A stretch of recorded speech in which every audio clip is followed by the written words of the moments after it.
what is RH? RH is very affordable to us, right? RH it means red horse. Red horse. You have to take red horse for a while, right? And sometimes, if your immune system is very low, you don't hesitate to tell your friend, okay? Especially Doc Doc James. Hi, you have to take. You don't have to. You do not wait for your time or to up to time to become your. Tulo. It's like this, right? Okay? This is like Ako, kung this. sa mong nakaog na lang buntago ko. This thing like this, okay? When you have gonorrhea, what we call that gonorrhea niya. May gonorrhea na gano'n, sa bata nila na, pagkuhanin nila na, patak-patak nila sa bata, sa walay nila na.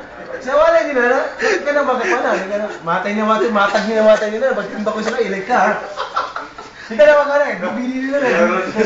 Nabili nila na, Sa YouTube doon. Butang ko sa YouTube, bro. Just like this, tulong nila na. Pagkiti ka na sa tetracycline. Nami mo. Pili, apil lang yung starring. Tiams, apilon ka sa YouTube. YouTube. Naman, tetracycline nila, nabatik ka ba nila na, once, 2 times a day ba nila, 2 times a day, tetracycline for gonorrhea. 2 times a day nila na. Nakari ka na, DVD nila, pagkili ka sa DVD. Lakad di dudu. Ala, na ABCD nila na, ABCD. Pagka ka na, pagalingan ka na sa pagka na, mata nila, binati ka na sa mata nila, ABCD nila, ABCD nila. So, tetracycline, it takes time for you to cope up your problem, you know?